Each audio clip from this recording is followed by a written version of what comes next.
Hello and welcome to the 2023 UCI BMX Racing World Cup with me, Matt Payne. And me, Rich Eames. We're going to be bringing you the action from round number 2. But I tell you something, here in Sakarya in Turkey, the weather has been very entertaining. The racing has been absolutely frantic. And I know, Rich, there's a number of people been asking, despite the rain, are we going to continue? Yeah, I think we're going to continue, Matt. I don't think BMX stops for anything. So, especially the weather, we're a hardcore bunch and we just crack on and get the job done. But looking at the weather here, we've got a 19-degree temperature, 8-kilometre-an-hour winds, just slightly overcast. The rain's been on and off all day, but it's not going to be anything that's going to stop us. It's not going to stop us, that is for sure. It's not going to stop our riders, but they might be stopping each other in their tracks. And we saw a few people hit the ejector button seats and go for a flyer off the track yesterday. Really interesting races, some interesting results, but the expected favourites in there. Rich, I think you really should take us through the action. Yeah, we'll just take a look back at round number 1, and it was the under-23 women, and it was a French, flyer who got over across the line first. It was Tessa Martinez and Zoe Hapke who took a 1-2 for the French, and in under-23 men, a great lap there from Rico Bierman of New Zealand. He added to his win total from Glasgow in 2022, with Marek Neusel and Philip Steiner right there behind him. And elite women, Bethany Shriver of Great Britain, the Olympic champion there on the inside, but she had company with Zoe Claessens and Laura Smulders, Manon Van Beenstra in there as well. But Bethany did what she does best, took the win, and all smiles for the British rider. And French fireworks went off in the elite men main event with Romain Mayeux taking a win. He won in Papendal last year, 2022, but he had company with Diego Arboleda taking that second spot, and Joris Dode in third. Really great racing. Let's take a look at the standings. So the women's under-23 Martinez taking a top spot, and the full 500 points. The points decreasing on the way down. And obviously, this will be added to as we run through each of our 10 rounds until we get to our final round. Very disappointed, Layla Walker down in 8th place after qualifying for those finals. Not happy. No, she was very nearly there in the main event yesterday. We just had a little bit of an issue. Looking at men under 23, though, Rico Bierman leading out the standings, Marek Neusel, Czech Republic in second, Steiner in third, Jason Nordam rounding out the top 4, Hugo Marzalek in 5th, Skursbeck of Germany in 6th, Spencer Cole made his first World Cup main event yesterday, ended up 7th, and Gasparoli of Italy in 8th. So the women's elite standings in front of you, and you can see the Beth Schroeder up at the very top of the standings. Full points for her, running right the way down to 8th position. Laura Smulders in 6th. She looked great early on, and it seemed to fade off for her during the day. Yeah, she's got World Cup 28 to win. I'm sure it'll come along soon. Just looking at the men elite standings, Romain Mayeux leading the charge with Diego Arboleda in second. Joris Dode rounding out the top 3. Nick Kimmen, a solid start from him in 4th, with the world champion Simon Marquardt in 5th. Ramirez of Colombia in 6th. Pilar in 7th. And Leo Garayan, the 2022 world champion in under 23. In 8th. Okay, so it's really interesting to see how it's going, and now we are going to see our riders. They're all lined up and ready to go. So let's take a look at them in a moment. But of course, we have got the Worlds coming up, and it's going to be an absolute cracker. We've got all the disciplines up in Glasgow. It's going to be an amazing venue, but qualification is tough. Yeah, it is very tough for qualifying for Glasgow. You've got to put all the work in every single race, Matt. And, it all counts, especially in the BMX Racing World Cup. All these riders, they really do want to be in a position to race the World Championships as well, because it just gives them a taster of what it could be like in an Olympic final. And the World Cup score more points for qualification, as with most of the rankings across all cycling disciplines. The bigger the event, the more points available, the more important it is, but the more pressure there is for the riders, particularly in the countries like France, where we've seen such a strong depth of riders. Yeah, you've got so many riders in a country like France and the Netherlands and that kind of thing.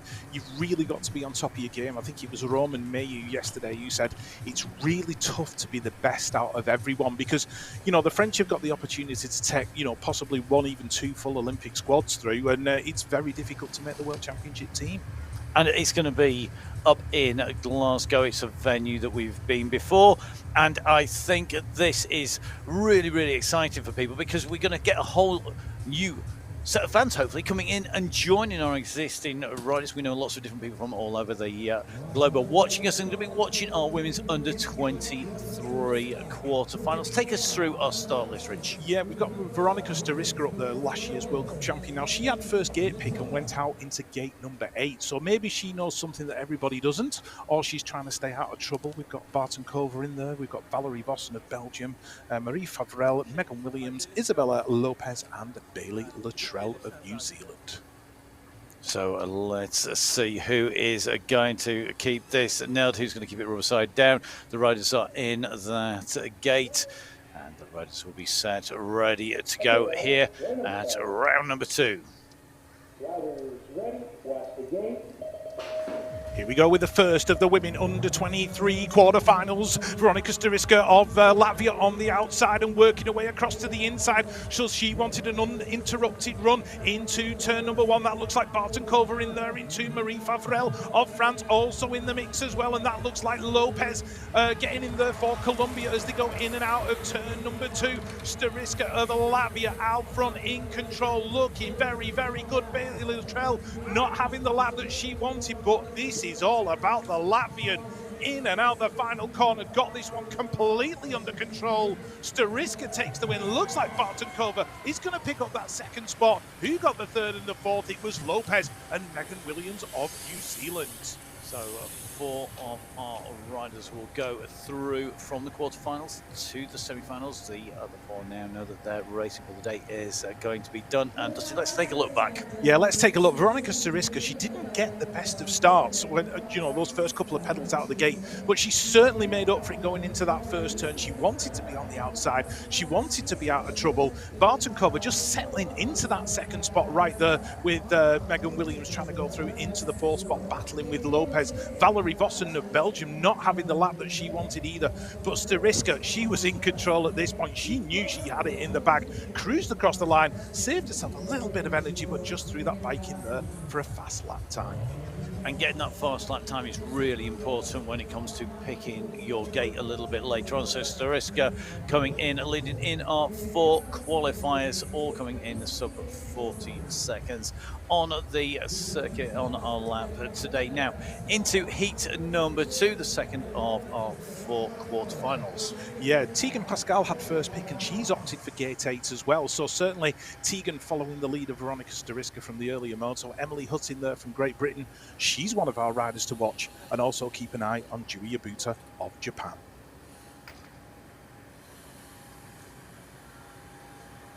So the riders getting themselves settled and ready, raising up to get that power down. Riders ready, watch the gate. So we've got Tegan Pascal on the outside, Emily Hutt of Great Britain on the inside, and it looks like the British rider has got a really, really good start. Oh, she had a coming together with Tegan Pascal. Amber Walravens has been caught up in that one as well. So with the 2 outside and inside riders coming together, and it's left 3 riders just out there and having it all their own way. And I think it's Jui Yabuta of Japan who's out in front, but all the action was on the first straight. And Laura Mouget also caught up in that one from France. But as they go in and out of that last turn, Jui Yabuta of Japan out in front. The Spanish rider, that'll be Dominguez. She's in there in 2. All the action, though, in straight number 1. Tegan Pascal from gate 8. She came across. Emily Hutt was in gate 1. And there was a coming together on that first straight. So remember, 4 riders to go through here. Let's take a look at this. Rich, talk us through this. Yeah, Emily was looking really good, but you can see Tegan Pascal coming across. The elbows touched as they went across that double. Emily went down, and Tegan went into the upside of the jump. That caught up Amber Walravens, and yeah, their day definitely done. Meanwhile, no such problems for Jui Yabuta of Japan, taking a really comfortable win. Dominguez and Laura Mouget also going through 1, 2, and 3. And yeah, and I think it was Dominica Mora who's just come across in fourth. Well, the riders just getting some medical attention down there, getting some mechanics on the bikes as well. And remember, of course, that the riders will be looked after. We'll bring you news of them as we have it. Now, Rich, we saw the riders there. 4 riders coming in and through, and the track's looking quite dry. I mean, it's definitely not where we're seeing the racing incidents now. This is proper racing is rubbing, isn't it? Yeah, it is, absolutely. I mean, the earlier rounds this morning, you know, the weather was pretty atrocious, you know, it put some serious rain down. But as we've gone through into these later stages of the day, it's started to dry out. It's going to make that track faster. You know, the turns are going to be more grippy as well. So, yeah, it's going to make for some more intense action as we go into the semi-finals and finals. Well, the commissaires making their ruling. There was no foul play in there. They can check the results. So our 4 riders going through there, and it is Pascal, Hutt and Walravens who won't finish that heat.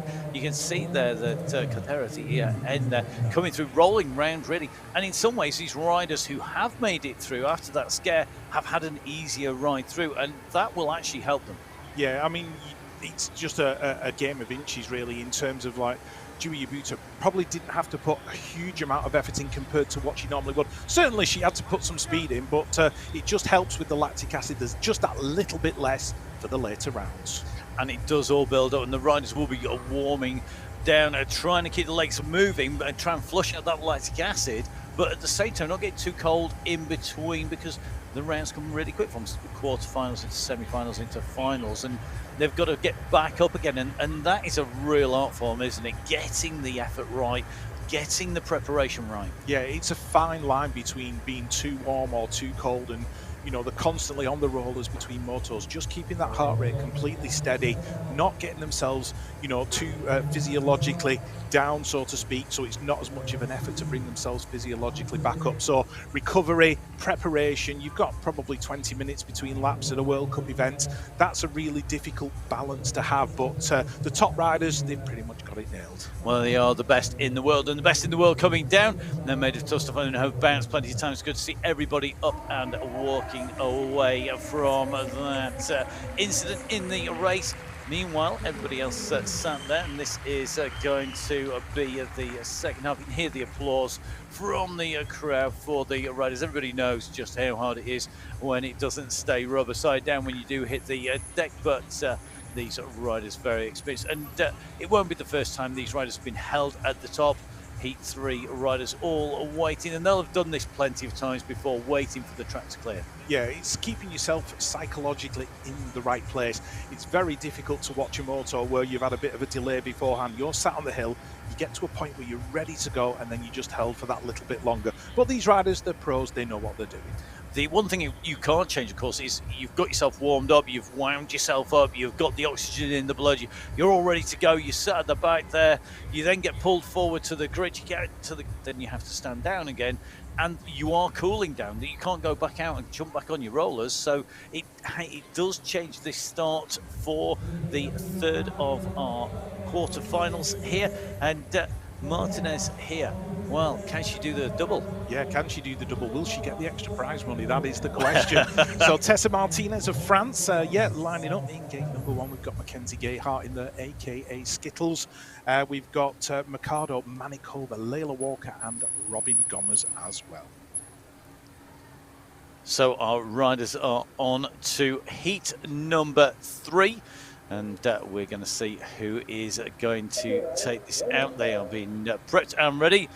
Let's watch. Let's see who can take this away and who can put the action down. Yeah, Martinez in lane 1, Mackenzie Gayhart in 3, and Martinez on the inside looking like she got a great start, and she's going to get that whole shot. So yesterday's winner out in front, looking very good. Dominika Manikova in there in 2, Gayhart in 3. But as they go in and out of the second turn, Martinez still out in front, looking very, very good. And as they head down towards the final corner, it's Martinez, Gayhart, Manikova, 1, 2, and 3. Yesterday's winner, she's going to hold it to the line. Martinez cruising across, looking good. Gayhart in there in 2, Manikova in 3. just got to wait to find out who picked up that all-important fourth spot. And that's often the battle, isn't it? It's that battle for fourth and fifth place. Love this. Right, let's watch what happened on the way through here. Diving down, very quick start here, quick recovery. Yeah, Layla Walker was trying to work her way through as well. She was back there in 5, and Mackenzie Gayhart in there. She was in 3rd, worked her way to 2nd. Manikova going through as well, and I think it was Shari Nicole Fayad who made that 4th spot. Great ride there, and it is indeed Fayed who goes through from Colombia. Layla Walker again going to be disappointed with that, not making it into the finals, but it's sometimes just difficult to pick yourself up, and you're up against the best in the world. That is something all our riders will have in their mind, because it's a great tool, isn't it? You know that you're up with the best. Yeah, every race is different in the BMX World Cup. You know, you could be one day you're the hammer, the next day you're the nail. But looking at quarterfinal number 4, we've got the runner-up from yesterday, Zoe Hapka and Michelle Vissing, who finished 3rd. Singolani's in there for Italy, Van Sanford, Setyabudi, and Sabina Korsakova.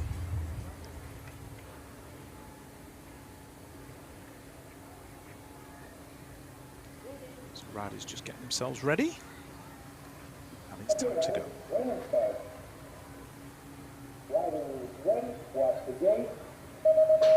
So we've got 2 of the top from round number 1 in this one. Hapka on the inside, Michelle Vissing in there as well. And it looks like Francesca Singolani who's in the middle of the pack. And it's the other Italian rider, I think, out there in front at the moment. Yeah, it's Singolani in 1, Korsakova in 2, Zoe Hapka in 3, and Renka Van Sanfort going through in that 4th spot. But it's all about the Italian out front and in control, going very, very well as they head towards the final turn. And in and out they go. Hapka looking comfortable.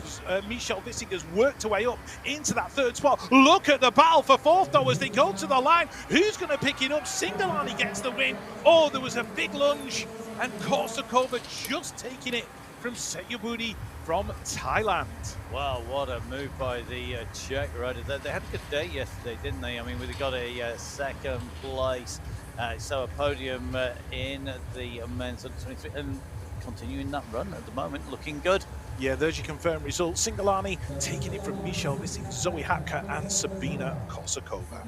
Well, great racing in our women's under 23 quarterfinals, and best wishes, of course, to all those riders that have hit the deck as always. But bike riders made of tough stuff. They don't need to go chasing round a pitch anywhere. Now, under 23 men's quarterfinals, it's heat number 1, Rich. Yeah, Philip Steiner in this one, Matteo Colsney, Spencer Cole, who made his first World Cup main in round number 1, Federico Capello, Mathis Jacquet in this one, and got a couple of Brazilians and Federico De Vecchi as well. So let's watch the action unfold here at the UCI BMX Racing World Cup round number 1.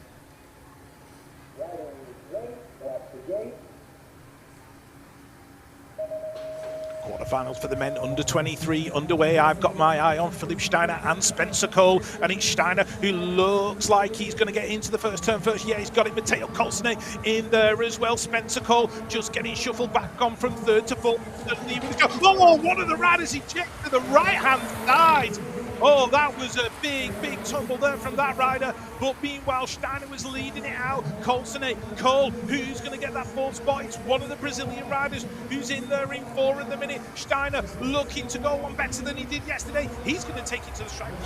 Cole as well. It was Akiros who went through in that 4th spot. I think it was Garcia of Brazil who hit the eject button down the 2nd straight. I went out off that saddle and into the air faster than somebody on a Martin Baker ejector seat, that's for sure. That was a big takeoff there. Now, the riders will have to get themselves in and ready. The results just awaiting confirmation from the Commissaire team. The Commissaires are race referees, integral in all parts of cycle sport, from downhill racing to BMX racing, right the way through to trials, you name it. They are there. Really valuable role done by our race officials. Yeah, it's a tough job to do. Someone's got to do it. But yeah, they do a fantastic job at the UCI level, our commissaires, and just make sure that everything runs nice and smoothly. And most of the time, people are happy. Well, having worked with lots of commentators, I'm not sure everybody's happy, but maybe not even lots, but they do an amazing job, definitely. Right, our under 23 first of our quarterfinals for the men is confirmed there, and you can see two non-finishers there, Gasly Pinter and Devecki, the riders not in the not crossing the line at the end of that race. Looks like everybody up and walking the way out and clear of the course.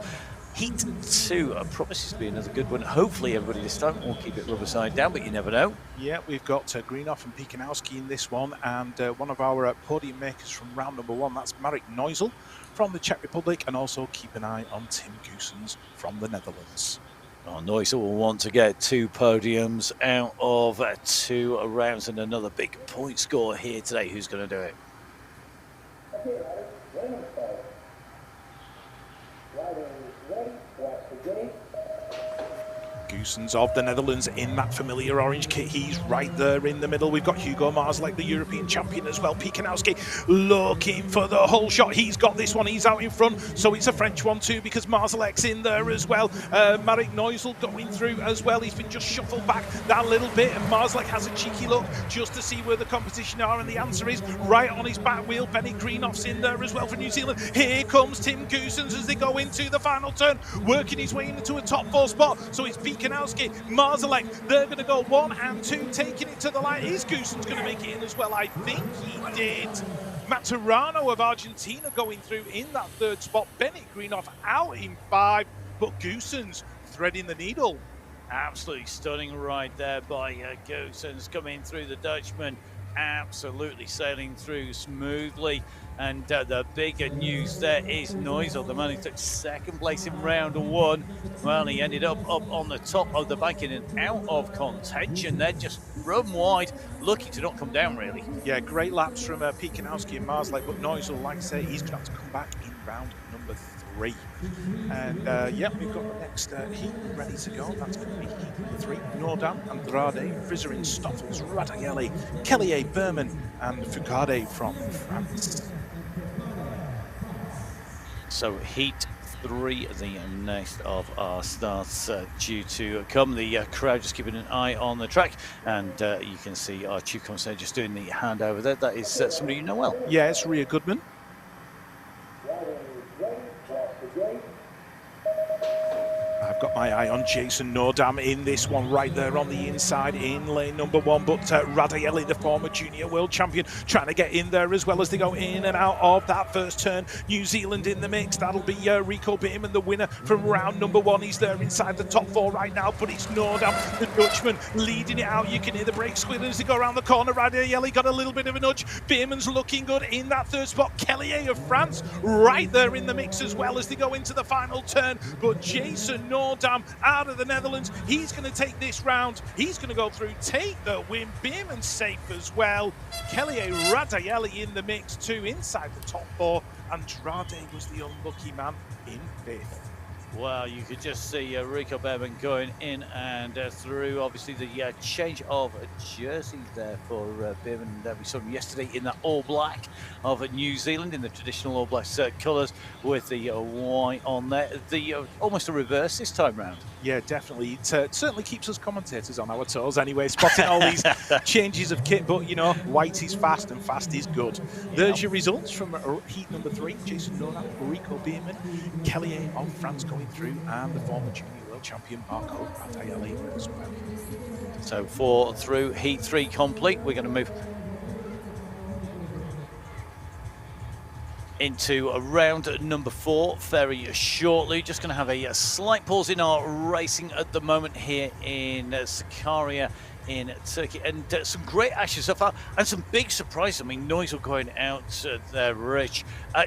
If I was going to put money on him going through, but he's not the only one. We saw really early on, I know, watching those 8th finals, yours and my favourite, in fact the man that we had done a lot of talking about, going out very, very early. Yeah, we were disappointed to see Drew Polk go out of proceedings in the 8th, but you know, that's BMX, that's the way these things happen.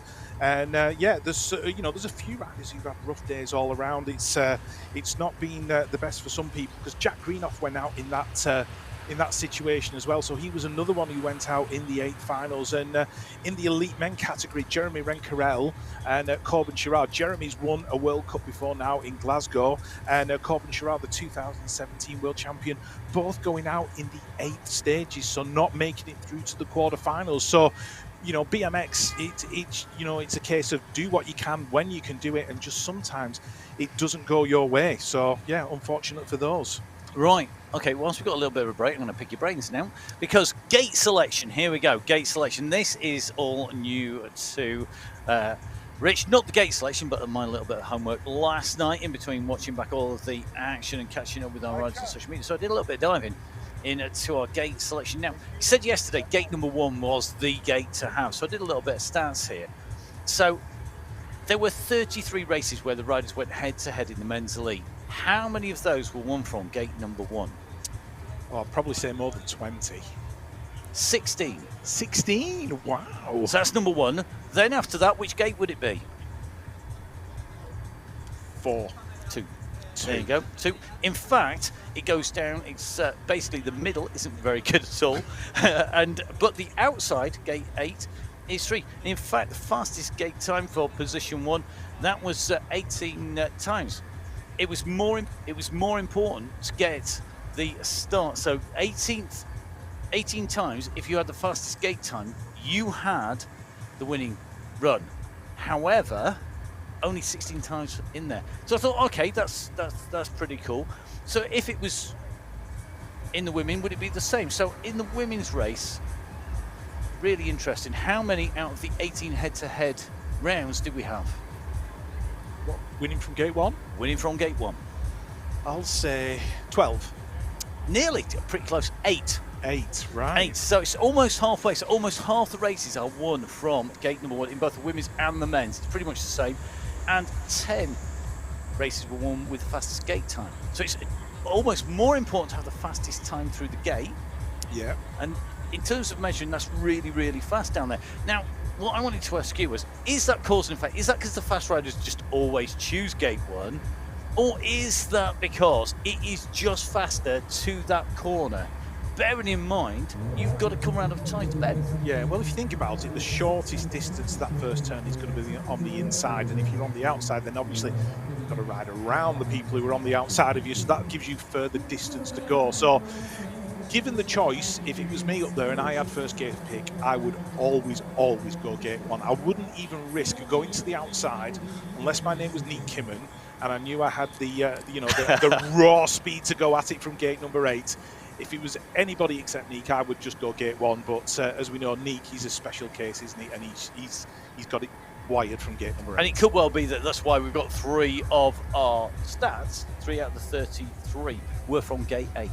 In the women's, though, really interesting because there was a single winner in a head-to-head competition, part of the competition, that was outside of gate 5. In fact, gate 1 got 8, gate 2 only had 2 winners, gate 3 had 4, gate 4 had 3, gate 5 had 1 winner. Nobody in gate 6, nobody in gate 7, nobody in gate 8 won at all yesterday in the women's elite. Yeah, well, that's already changed today. Not in elite, but in under 23, because Veronica Stariska, in that very first quarterfinal, she went from gate 8 and ended up winning that lap. So it can just all change in the blink of an eye. That's the best thing about this sport. You know, there's no certainties. There's no boring score draw, shall we say. It's always going to be exciting. It's always going to be a result. And it's just always going to be unpredictable. So gate choice, absolutely critical. And that's why we see the riders really pushing to the line, isn't it, to get that choice. Yeah, if there's a split second between having first pick and second pick, you need first pick. And that means that everybody's going to push from the back to the very front and always try and get in and over the line. And that's going to be the same when we move on to the World Championships and the Olympics as well, of course. And that's in Paris. It's a long way away, but those tactics the same, I presume? Yeah, absolutely. I don't think anything will ever change in terms of tactics for BMX.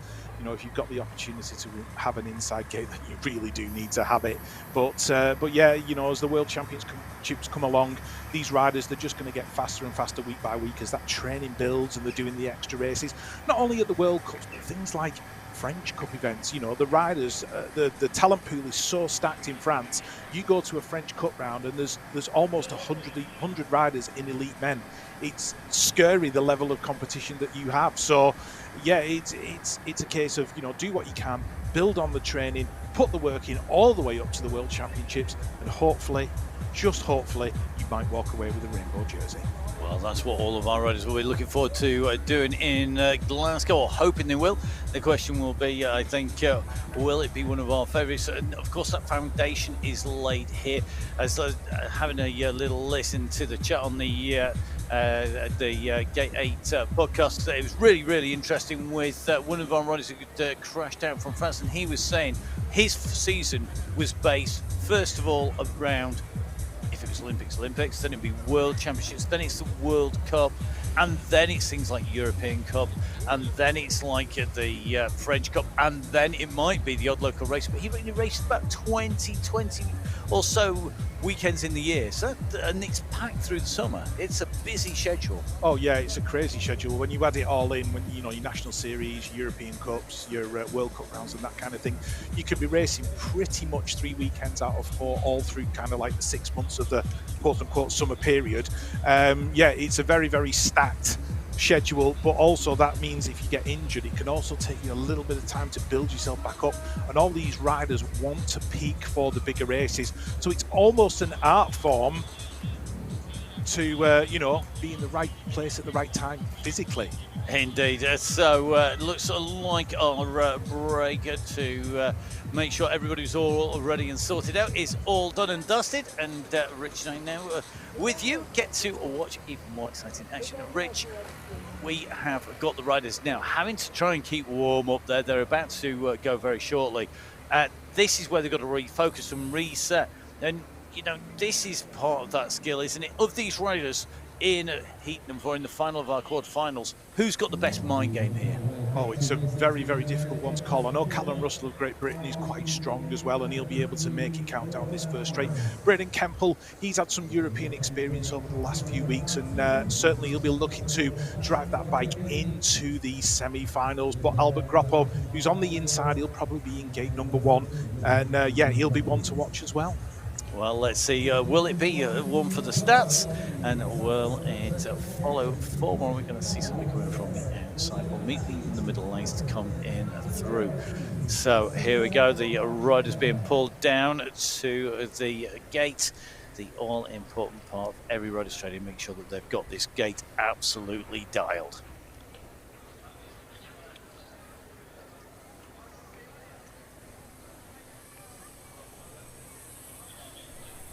So that delay, slightly longer than we anticipated, but these guys are pros, they're ready to rock. Okay, riders, random start. Riders ready, watch the gate. Callum Russell of Great Britain in gate number 2. He'll be looking for a fast first straight, but it looks like...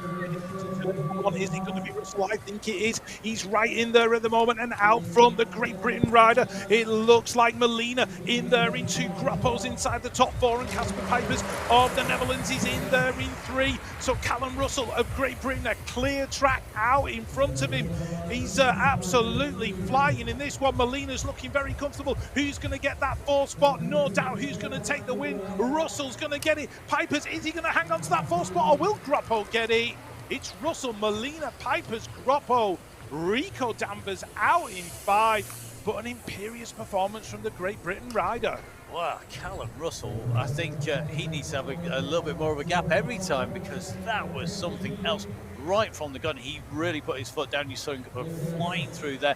So Callum Russell leading the qualifiers through into our semi-finals in the men's under-23 competition. Our next competition up will be our women's elite riders. So they've been waiting as well up on the top of the hill, and this is going to be really important for them to be able to get back in. Smulders in here, probably my pick on the basis that she's likely to get the right line here, but Rich, you know this better than me. Yeah, absolutely. You've got Elise Willoughby in there as well, a silver medalist, 10-time USA BMX Pro champion. She'll be looking for the whole shot. You've got Lexis Colby in there as well, who made her very first World Cup name in round 1. Okay, riders, random start. Riders ready, watch the gate.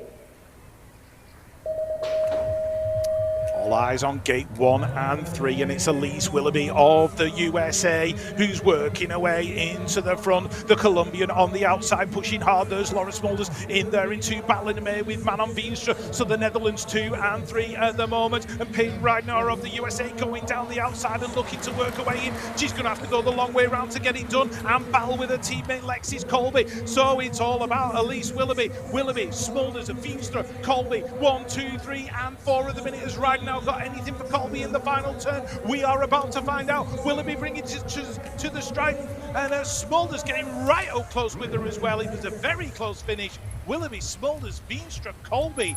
That was your 1, 2, 3, 4. Peyton Reidner out in 5. Well, I think there was always likely to be one of the United States riders disappointed in this, wasn't there? So the riders in here are looking good to go through. Nice run by Smulders, nice run through by Willoughby. Willoughby coming from gate 3 and coming in, despite not being the first in to that corner, kept her head. Now we're going to skip straight over heat number 2 because we have mechanical in heat number 2, and we're going to go straight into heat number 3, or the third of our quarterfinals.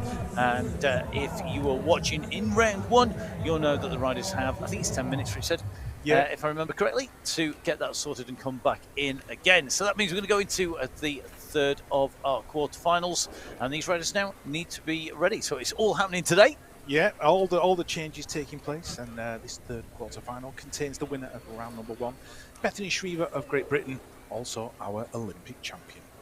Okay, riders, random start. Riders ready, watch the gate. So we've got Shriver, Smulders, Claessens, Bow, Takayama and Dortabala of Denmark in there as well. Claessens looking like she's going to be the first into the first turn. Dortabala, she's on a birthday this week, turning 26, and she's celebrating in style in second spot, going down this second straight now and into the turn, but she's under pressure from the Japanese rider, that's Saya Takayama. Takayama stealing away the second position, but no doubt who's out in the lead in this one. Zoe Claessens, but look at Bethany Shriver. She's had to fight for this one. She's in there in 4th at the moment. So will the Olympic champion hold on? She's under pressure from Meryl Smulders coming to the... Will Bethany Shriver go through? She just got it slightly wrong. Going across the line, she's held on. But big scare there for Bethany Shriver. Zoe Claessens was out and gone. Shriver just about making it in. Well, she came around that last as the last position on turn number 1. She came in a long way wide, and then she came and cut back in again, and she made the move by coming in. She took a wide line in, tight line out, came up the inside of everybody there, and it paid off. But boy, that was a bit of a last chance saloon there. That really was cutting it fine. Yeah, definitely. Bethany Shriver, you're normally used to seeing her out there in front. And yeah, it's certainly gone. She's gone through, but it's been close. Quarterfinal 4, Simpson, Hon, Reynolds, Kelstrup, Valentino, and Nadine Eberhardt. Another stacked one. We've got the 2-time Olympic champion, Mariana Pahon, and Molly Simpson, who's already made a podium in Turkey before now. So expecting big things from her. Okay, riders, random start. Riders ready, watch the gate. Simpson on the inside, Eberhard on the outside, Lauren Reynolds in the middle. Mariana Pahon's got a great start. Kelstrup in there as well, doing it for Denmark. But Mariana Pahon, the queen bee of BMX, leading out this quarterfinal, looking good and in control on that 100 plate. Mailing Kelstrup in there in 2. She was last year's world champion in the women under 23 category and has seamlessly integrated herself into the women elite setup. Simpson in there in 4. Lauren Reynolds has worked her way into 3. Eberhard, like her day is done, but as they come down the final straight, Mariana Pahon, she's going to get this one, taking the win. Mailing Kelstrup in 2. Lauren Reynolds going through as well, and Molly Simpson. But yeah, that was vintage Mariana Pahon. Absolutely flying there with that 100 plate on, and gotta say, she just looked like she was just rolling the end of that last straight down there. It could almost have been muscle memory that she was using there. I don't think that she was really even switched on at that point. I think she just cruised. Yeah, she's done it that many times, Mariana Pajon. You know, it's like learning to ride a bike. You never forget, do you? I don't know. Sometimes I think I do. Just I'm going to move on now into the second of our heats here. The second of the quarterfinals, this one that was delayed by a mechanical issue that has been rectified. Going to be a good one. So our riders lined up and ready to go. This is the second. Going to be run at the end. Who's going to take this out? Nolan to find out. Random start. Riders ready. Watch the gate. Taking a look at quarterfinal number 2. This is the one that was delayed by the mechanic Elke van Hoof on the 91 plate. She's got that white helmet on the inside. Second into the turn, but leading it out. Sakarya of Australia recently took her first USA BMX Pro Series win, so she's going well at this moment in time.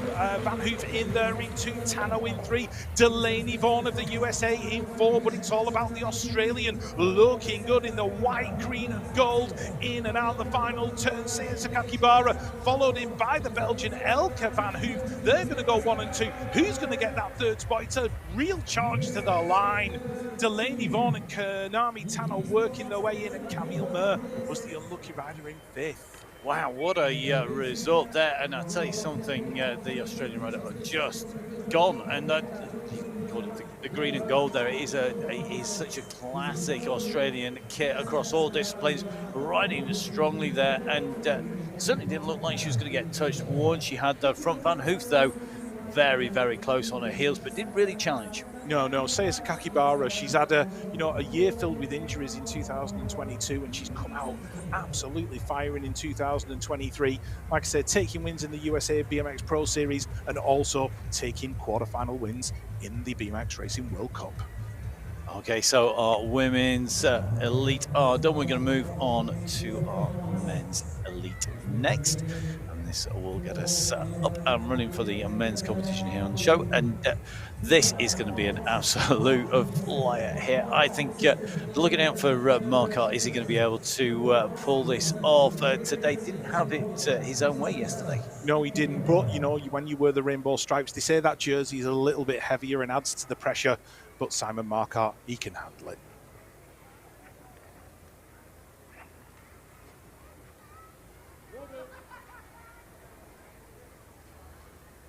Okay, riders, random start. Riders ready. Watch the gate.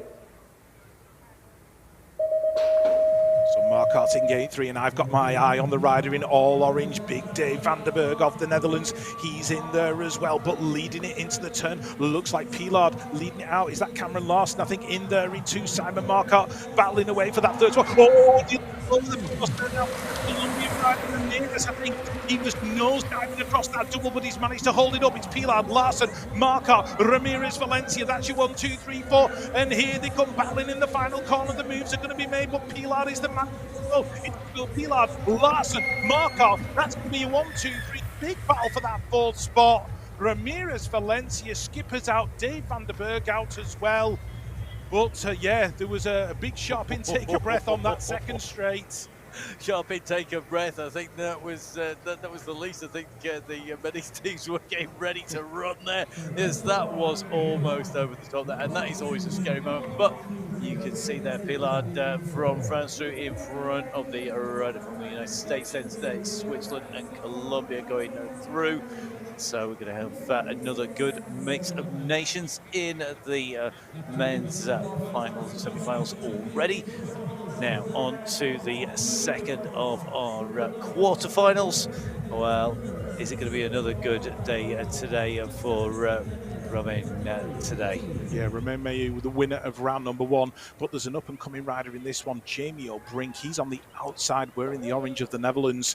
He's come through from the junior ranks, and he's certainly making his presence felt. Keep your eye on him. Riders ready. Watch the gate. Quarterfinal number 2 underway. Dode and Mayu taking alternative lines across that first jump. Jamie O'Brink making his way across from the outside.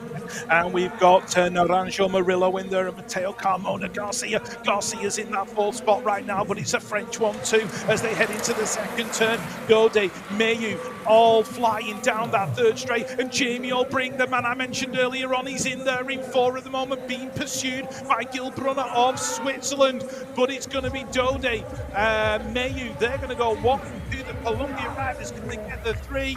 And that was Garcia. Jamie O'Brink going through in 4. He's in the semi-finals. He'll be delighted with that one. Well, he just squeaked that, didn't he? Just coming in and through. Good riding there. And as you watched him come off from the outside gate, a really good pick. Interesting to see him coming, diving through. Got him into position 3 as he came in around that turn. Still held himself right up there. Okay. Let's go on to heat number 3, or third of our quarter-finals. Another stacked start list here, and Kimmon's surely a favourite today for this one. Yeah, Nick Kimmon, he's taking his favoured gate 8, so you know he's feeling good. You've got Cedric Booty in there as well, and it's nice to see Sylvain Andre up there on the gate as well, because he took a huge tumble yesterday and basically just ended up sliding around the second turn.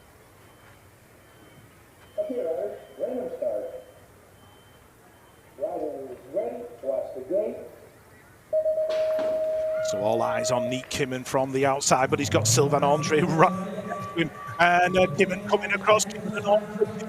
Oh, there goes Cedric Beauty stealing the lead. And we've also got Quillan Isidore of Great Britain, who's inside the top 4 right now. Nick Kimmon starting to wind it up, working his way into Andre in 3, Isidore in 4.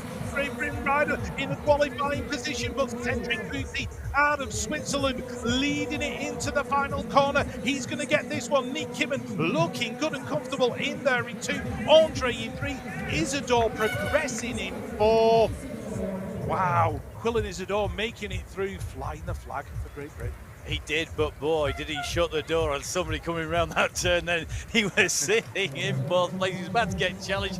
I tell you what, if they shut that door any harder, I think you'd bounce back and hit him, because he was right on the limit there. That was very tight indeed. So he came in through and started qualifying to go through. So you can see the weather at the moment is still pretty overcast. It's not as sunny as maybe the riders would have hoped, but cracking racing already in our quarter-finals. So, it's time to draw a breath here, just about, as we get the results. Just waiting for those to come through. A quick check by the commissaires, I think, to play back the action, and it is confirmed. It is Button, Kimmon, Andre, and Isdor who go through. Yeah, and just having a quick look at the fastest lap time as well, which is currently held by Romain Mayu. We've just got a little bit of time to go before we get to those kind of speeds. But quarterfinal 4, we've got one man capable of it, and that's Isaac Kennedy. We've got Thomas Blanc, Garayan, Arnan Smith, Romain Maillet, and Diego Arboleda as well.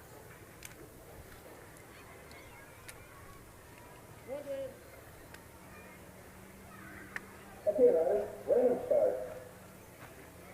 Riders ready, watch the gate. Quarterfinal number 4 underway. Isaac Kennedy on the inside, and Ruben Gomez, the Belgian national champion.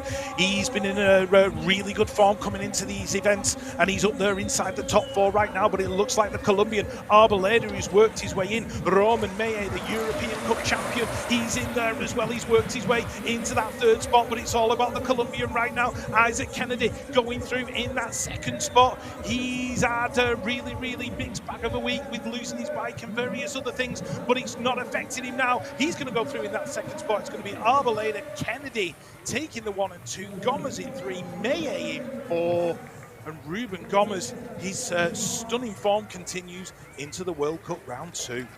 Absolutely flying there. Arboleda going in through. Interesting when they were lined up there, just taking a look at the bikes. They're sat on what would be almost considered old school V-brakes in mountain bike world. Of course, a number of riders on disc on that back brake, number of riders on V-brake. One of the old school riders there.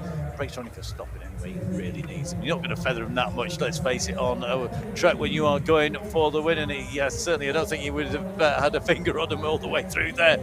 Absolutely flying, taking top spot.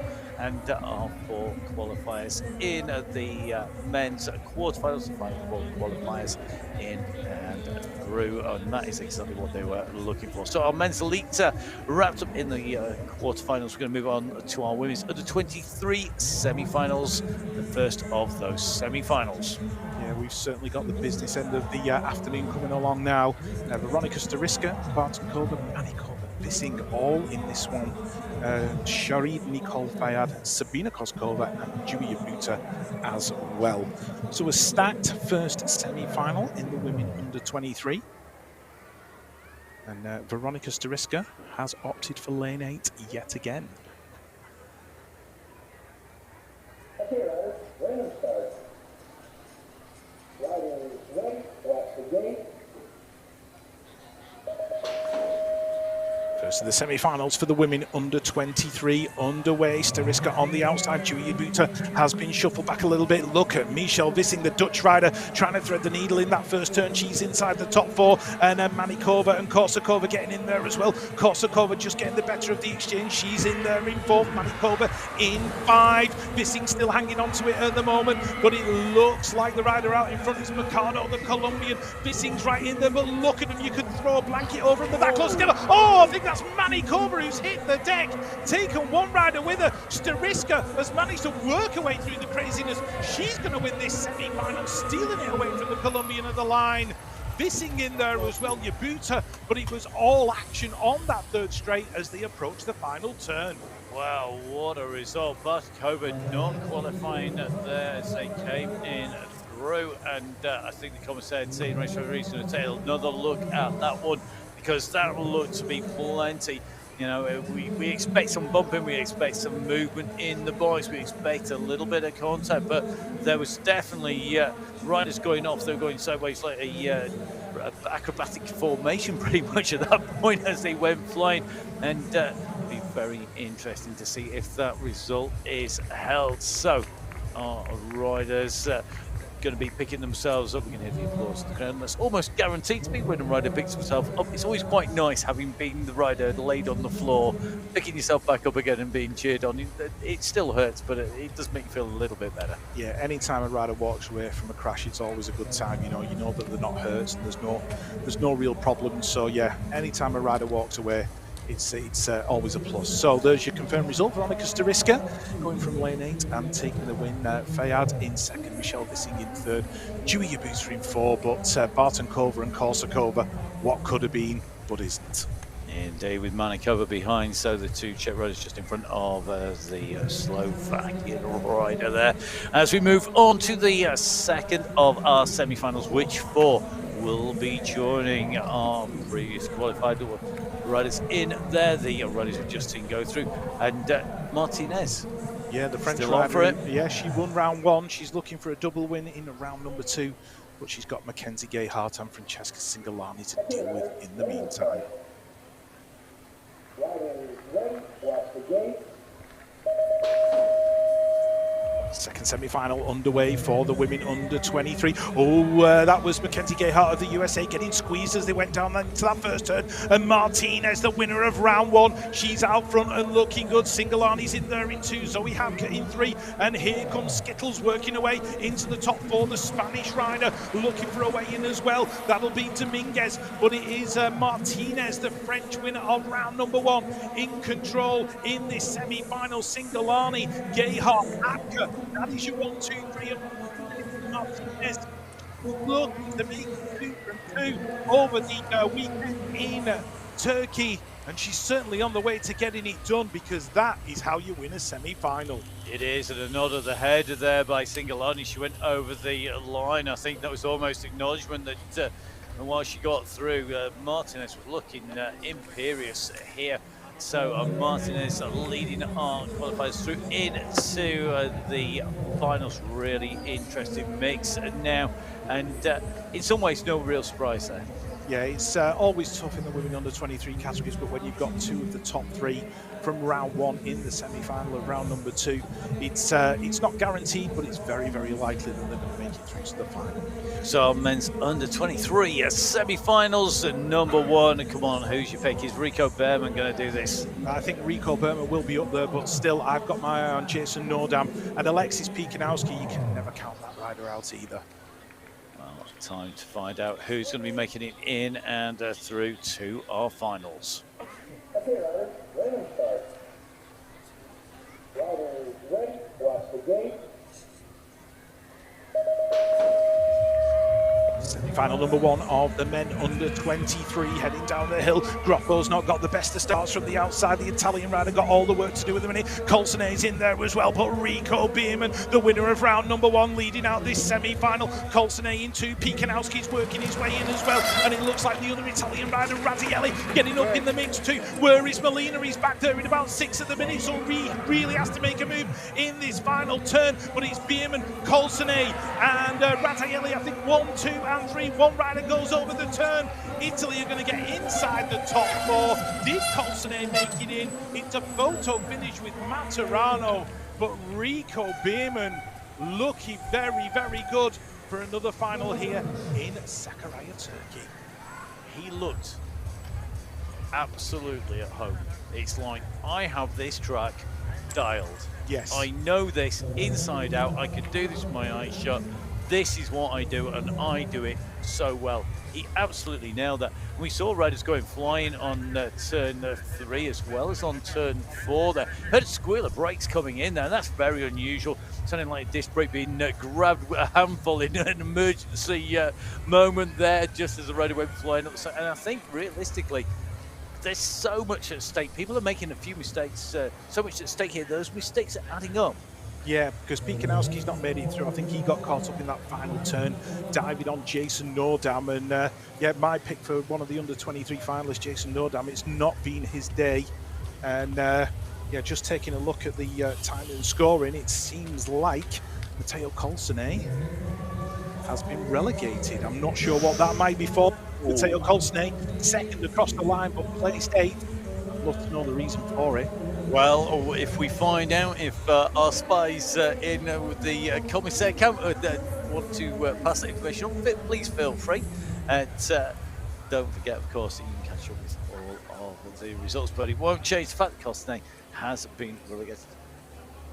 So the rider now being dropped down and relegated down into 8th place. Not totally taken out, but it might as well have been. And that's got to surely be in that racing move. Somewhere in there's a racing move. Yeah, it's happened so fast. We haven't caught it, but the commissaires definitely have. But the man who has benefited from that is Maurizio Molina of Chile. He's worked his way through from 5th to 4th by virtue of that relegation, and he's going to be in the final here in round number 2. Well, who are our riders who are going to join them? We've got a cracking one up here. We've got Callum Russell in here. We've got Philip Steiner. Steiner looking very, very good. He was in there. And of our podium riders, we've only got Behrman and Steiner left in the competition. He's got to be one of the hot favourites. An outside pick out of our next semi-final. Anybody that grabs you, if you were thinking of maybe going for somebody that everyone hasn't maybe gone for? I mean, just looking at the list there, Callum Russell losing gate 2 in this second semi-final. Callum's not made, a World Cup main as an under-23. He's certainly making his presence felt this weekend. And, I think if he makes it, the entirety of Birmingham BMX Club might even explode if they're watching the coverage. But he's got to deal with Philip Steiner, Hugo Marzalek, Spencer Cole. He's in such fast company. If Callum does make it to the main event, yeah, I think it's cause for celebration. Well, if you're down at the BMX Club in Birmingham, don't forget, make sure you send a picture over. You can send it over on Instagram. Where can they find you, Rich? Yeah, at BMX Commentator on Instagram. And what about you, Matt? You can find me at Matt Fixpano. So I'd love to see the reaction when somebody that our fans know gets through. It's always great to see. And don't forget, make sure that you tag in UCI BMX Racing on Facebook and on Instagram, and it's UCI_BMX_racing on Twitter. So, guys, make sure you get those pictures up. Always love to see that. Great to see so many fans down here. And Sakarya is such a hotbed of cycling. It's a massive facility down here with XCE, with Mountain Marathon. The Tour of Turkey had stage finish down here. And, of course, we're regularly here for the BMX, and great venue. Yeah, I didn't realise it was such a hotbed of cycling, Matt. You've certainly enlightened me over this World Cup weekend of what Sakarya's got to offer. I'll tell you something, I think you've had that full face helmet on too much and got two blinker, mate. That's what it is. Absolutely. Right, on to the second of our men's under 23 semi-finals. Let's see, will it be the wild card pick? Will it be the favourites?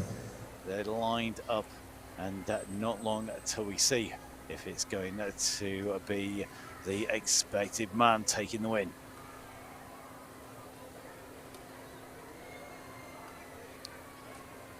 Just an extra pause as we get ready to go. It looks like everybody's settled. Marzalek, the first to rise in gate number 6. Riders ready, watch the gate. Steiner, Russell, Marzalek. This is the second semi-final for the men under 23. Who's going to be first to that first turn? Looks like Steiner and Marzalek are in there. Oh, it's getting very, very tight. 1, 2, 3 riders gone down. Who's been mixed up in that one? Spencer Cole still in the mix. Looks like Callum Russell is in there in that second position right now. So Steiner leading it out for Switzerland. Russell on his back wheel. Spencer Cole's in there in 3. Hugo Marzalek, the European champion, in there in 4. It looks like these 4 guys are going to make it in. Steiner takes the win. Callum Russell makes his very first World Cup main as an under 23 and looks almost nonchalant about it as he crosses the line. Well, I tell you something, he came through there and he didn't even look back at any point. There was no even thinking, I think those blinkers you have on in your full face helmet, not seeing what's around you. He's got them on, but his is like a laser focus, that's a sure, because he was looking so good down there. But that was a big old mistake, and we're seeing more errors. We are seeing more riders coming down in the second round than we did in round 1, despite the conditions being better. Now, starting going through with Russell Cole and Marzalek, they're your 4 qualifiers, and the best wishes to those who hit the deck. I think pretty much everybody back up and walk way up on riders. So, under 23 semi-finals are done.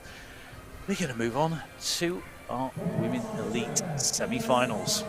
Yeah, we've got Sakakibara, Van Hoof, Kelstrup, Simpson, Willoughby, Tano, Bethany Shriver and Alexis Colby in this one.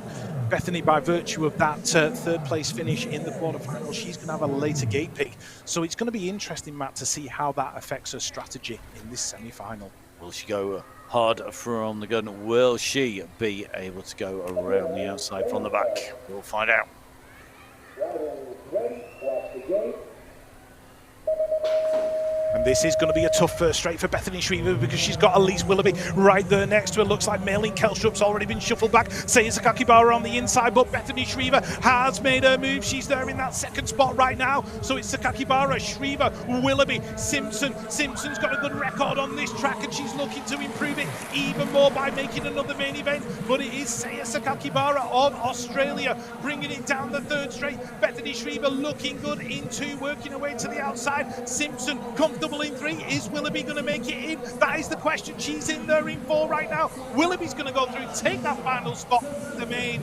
It's Sakakibara, Shriver, Simpson, Willoughby, Lexis Colby out in 5. Wow. And breathe. I think I'll tell you something. Sakakibara, she is looking good. Oh, she's been absolutely awesome this weekend. Bethany Shriver, she was out there in gate number 6, really knew she had to get it done, especially with Elise Willoughby being right there next to her and Willoughby being such a strong starter. But Bethany made it pay. Elise went through inside the top 4, and Molly Simpson, another World Cup final in Turkey. Excellent to see, and the riders will move on who haven't gone through to our finals. They're going to be into our next round. That's going to be in Papadon in the Netherlands. Now, on to the second of the semi-finals, and here is the Queen going to make her way through to look to reclaim her crown. Yeah, Mariana Pahon, you can never counter out, can you? But she's got Zoe Claessens, Lauren Reynolds, Saya Takayama, Laura Smulders, Delaney Vaughan, Manon Veenstra, and June how to deal with. So, Peyton, the gates numbered from right to left as we look at them, left to right for our rider. She's in lane 2. Will it be her day here?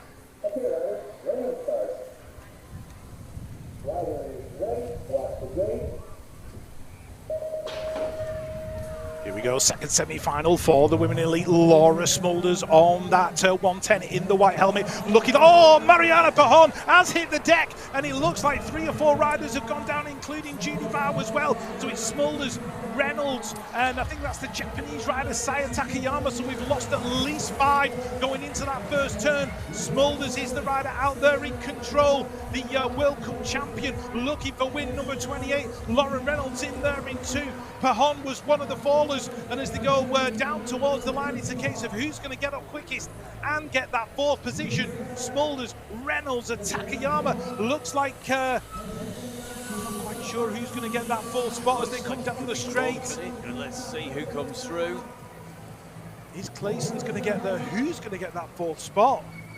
So tight, that is going to take a lot. And even if they do come through, I think the commissary and the referees they're going to take a look at this, because that was big, with a lot of speed. I mean, you carry so much speed down through from the gate. So this is going to be an absolute flyer down there. They're going to coming into that, and that was high speed. But you've got to keep your head. Yeah. That is key. Keep your head all the way through. Yeah, it got very busy going into turn number 1. We didn't quite catch what started the chain reaction, but Delaney Vaughan seems to be the rider who's gone through in that 4th spot. And there it is, it's confirmed. Smulders, Reynolds, Takayama, and Vaughan going through. I saw Zoe Claessens ride off, thankfully, so she's okay. And I think Mariana's walked away as well. But yeah, Smulders, Reynolds, Takayama, and Vaughan, the riders who stayed up long enough to cross the line. It's a bit like aeroplanes. I think you said in round 1, Rich, any landing you walk away from is a good one, but that is very, very tough stuff if you do hit the deck and heel well. Now, on to the men's league semi-finals. Well, it's got some action to live up to, some tight racing there. Any particular pick there for you? Yeah, I'm going to have my eye on Quillan Isidore from Great Britain. He's going to have some serious work to do from gate number 6, but he's got 2 Dutch riders on the outside of him. I think that'll be Jamie O'Brink and Niek Kimmen. So Niek, he's certainly feeling good. He keeps picking that outside gate. So, he obviously feels like he's on a good one today, but he's got Roman Mayu on the inside, Arbelader's in lane number 1, and Gommers, the Belgian champion, he's in supreme form. Can he make the World Cup final here in round number 2? I should know better than to ask you to pick one, Richard. It's like half the race field there, but that's BMX for you.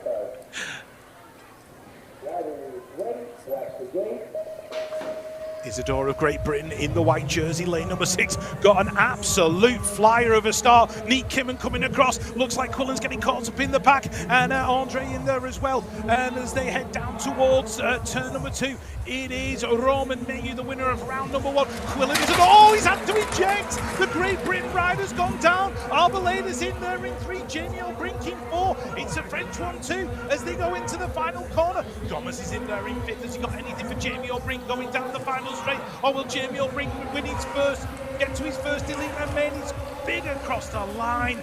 Brink and Gommers photo finish.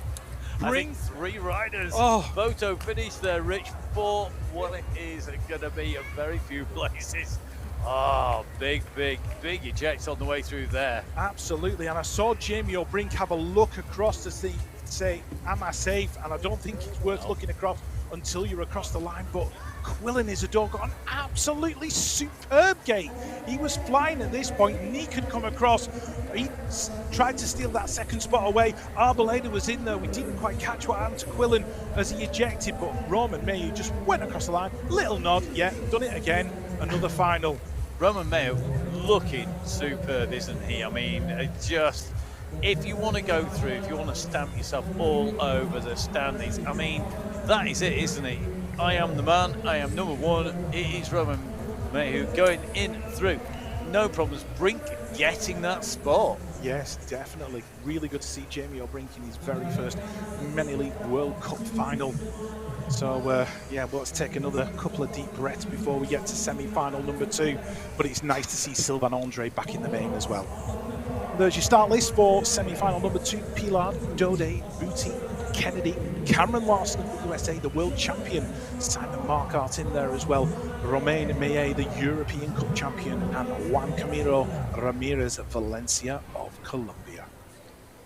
What a stacked field. Marquardt under pressure, of course, because he is the world champion. He's going to want to be in there, but he's got a seriously stacked field and 3 French riders in there. Okay, riders, ready to start. Riders ready, watch the gate.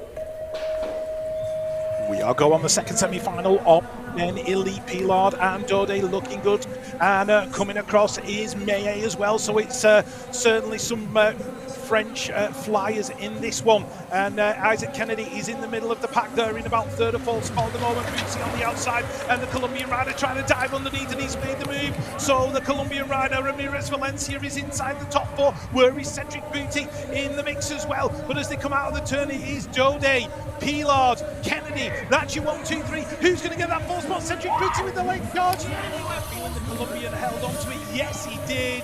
Juan Ramirez Valencia of Colombia working his way in. Simon Marquardt out in 6.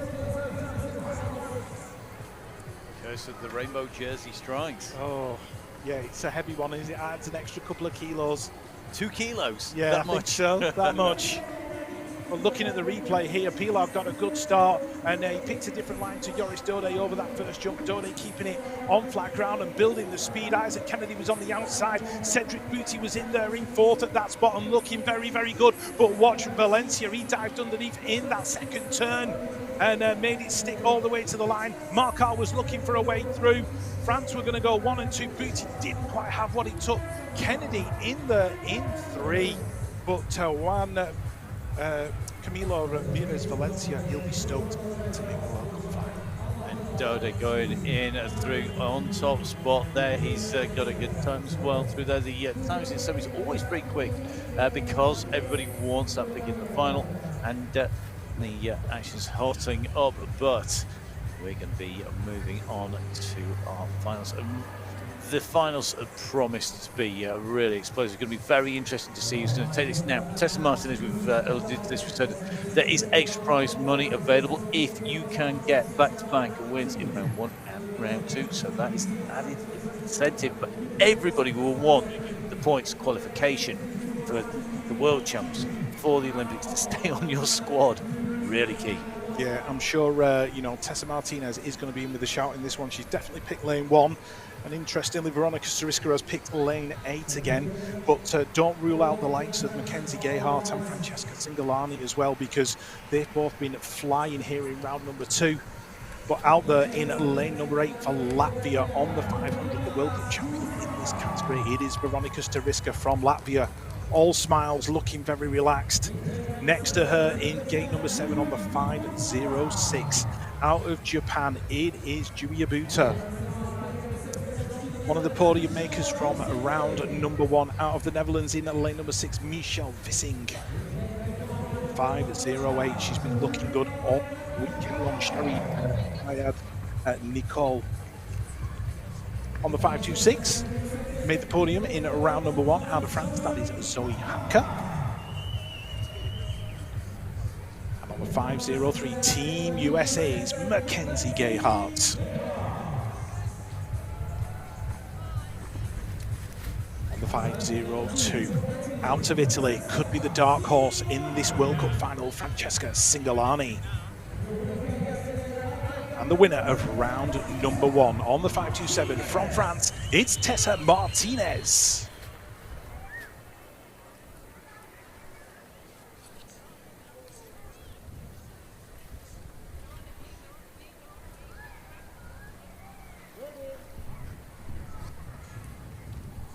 Okay, riders, ready to start.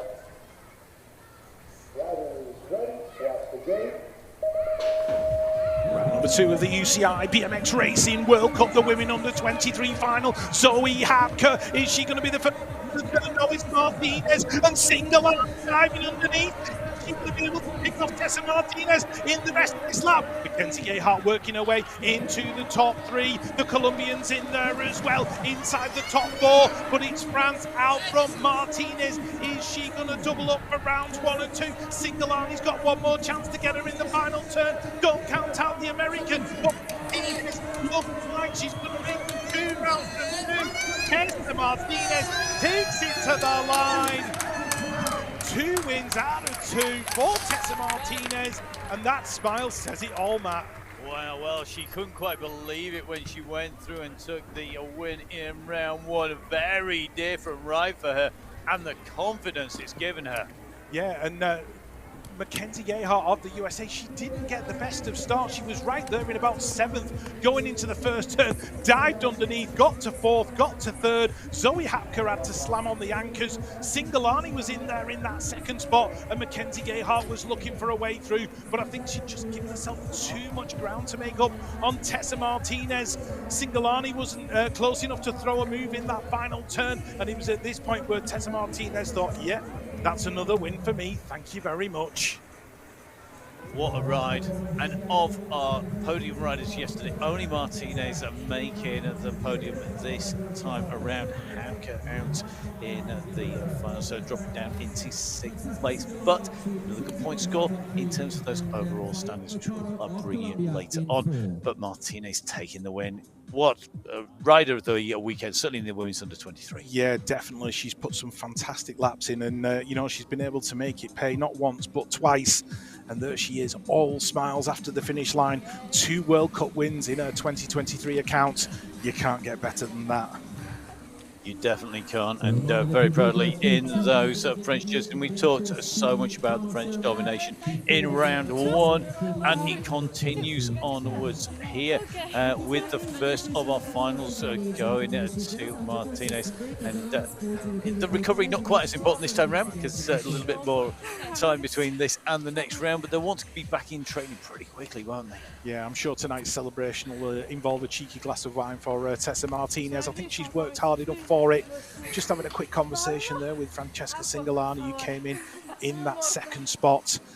Certainly, you know, the recovery starts now for round number 3, but I'm just looking at those dark clouds rolling in, Matt. I'm just hoping it stays dry for the rest of these finals. Well, you can just see the wind picking up as well, and it's almost when the wind blows through, you know the clouds are coming. You could well find that things are going to change. Let's keep our fingers crossed that we don't get any traditional Lancastrian weather coming in. Says that as a proud Yorkshireman. Those in the know will know that the War of the Roses never ended for the commentary team here, and great to be putting words to the action with Rich. So, tell you what, let's hear from our race winner. Congratulations, another win on the 2nd stage. Can you tell us to get us through the race? Back to back, I'm very happy. It was a better day today. I had a good lap during all the lap, so I can be happier. More than happy. Okay, great. Can you do one in your home language for France, please? The same answer. Gagner 2 fois d'affilée, c'est vraiment un bonheur. En plus, aujourd'hui, je me sentais beaucoup mieux. J'ai gagné tous mes tours, je crois. Et ouais, je peux pas être plus contente que ça. J'ai gagné d'une meilleure façon aujourd'hui, donc voilà, je pouvais pas faire mieux. Et je suis vraiment contente. Félicitations, merci. Well, we can definitely take away she's happy from that, or contente. And I have to say, she's definitely shown she has got the speed and the pace. She's going to go out from here with a very clear lead, Rich. And she did that by being so quick from the start. Yeah, it was a supremely good lap from Tessa Martinez. You know, she put it all together when it counted, and you just can't ask for any more than that. You can't, and she goes away. She's going to take this and going onwards, and that's what you want. But great to see that Singalani and Gayhart right in there, and they were side by side coming through. They were separated by 0.74. 0.07. It's absolutely nothing, isn't it? Yeah, I thought Singalani might have been my pick for the win. She's certainly been looking good all the way through these first 2 rounds of the World Cup. But as you say, 0.74 of a second. It's the width of a tire knobbly. When we used to ride these knobbly tires back in the day, there's an 80s reference for you. Yeah. Supreme performances from the women in the under-23s, but Francesca Singalani just couldn't quite get close enough.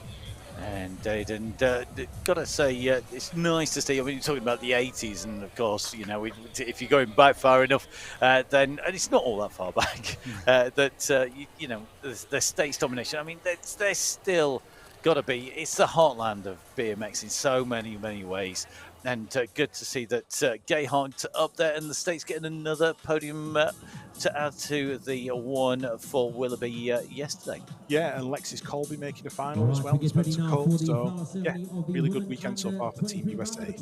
So let's bring up our top 3 riders up and present them to you here at round number 1 of the UCI BMX Racing World Cup in Sakarya in Turkey. Yeah, just checking out there. That's Mackenzie Gayhart just taking her place at the traditional flower ceremony. A shake of hands with Francesca Singalani, all smiles as we complete this traditional part of the race weekend.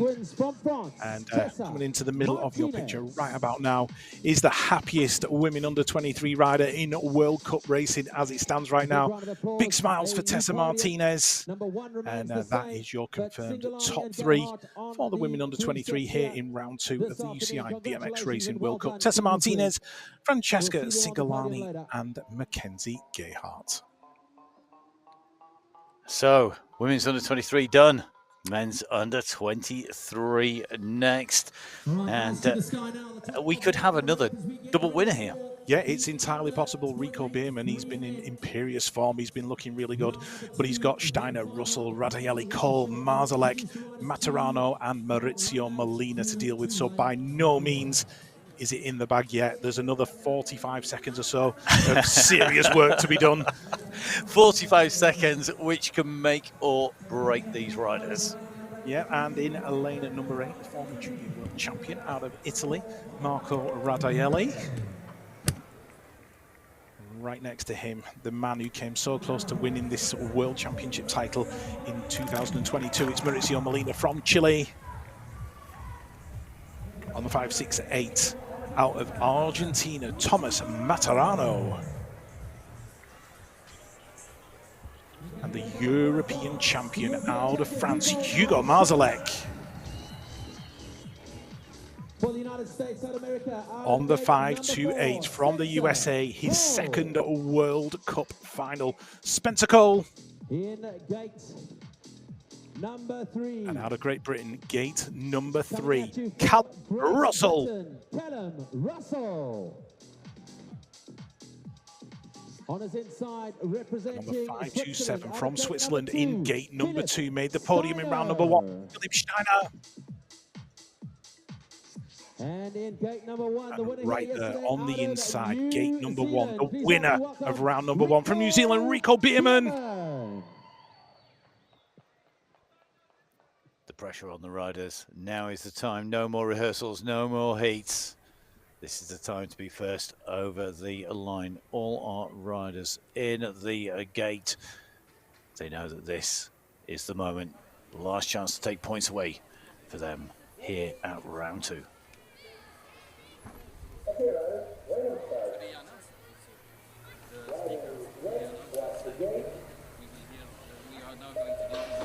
The final of men under 23 is underway. Will it be Bierman, will it be Steiner, or will it be someone else in time? We're about to find out. Into the turn we go. Rico Bierman, how he will look for 2 from 2. Marzalek's in there as well. And there's Callum Russell. Is he going to be able to hold it? Got a little bit out of control. Spencer Cole in there as well. But Callum Russell and Great Britain's in a podium position right now. And riders have gone down behind. So it's Bierman into the final turn. Marzalek in there in 2. Callum Russell of Great Britain. He's going to hit the podium. But it's all about Rico Bierman. 2 from 2. World Cup wins in succession. The European champion in that second spot, and Callum Russell on the podium. Oh, that was so fast. I mean, you could see the speed. And Callum Russell, he nearly lost that. He nearly did a Quillam-Isidore on that corner. Oh, he got out of control going across that double into the second turn, but managed to hold it up. Molina looking like he'd hit the deck as well in one of the corners. And as they came out, you know, Callum Russell had been squeezed at that point. Steiner was looking good. One rider went down on that first straight. Radaeli was on the outside. Marzalek was getting leaned on. That allowed Callum Russell to dive underneath, and he just tagged that double, and he did so well to hang on to it. Have a look across just to see where Spencer Cole was. He slid out in the corner, took Molina with him, and they just left these three out front and clear. But Rico Bierman, 2 from 2, perfect results. Done, dusted, maximum points. Happy man. Definitely. That is just quite the performance from both our under-23 winners. Absolutely astounding and showing that class. And as you can see, the only rider in that final to break the 34-second marker. But it was all about those positions. Behrman really, once he put that foot down, he was in gate number 1, hitting the stats there. We'll be looking back at those. But not touchable, really. He was in there. He just stacked them up the bank.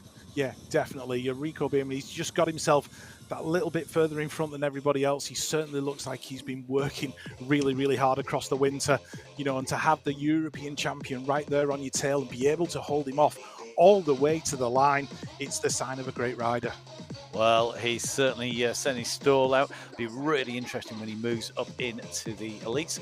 Let's have a look. It looks like he's down there and ready. Well, almost ready, breathing hard, and I'm sure we're going to catch a word with him. So I think we're going to let him do a little bit of breathing first. And when you get over the elites, 45 seconds, absolutely, you know, in his case, 34 seconds. So there's a lot of breathing on his way through.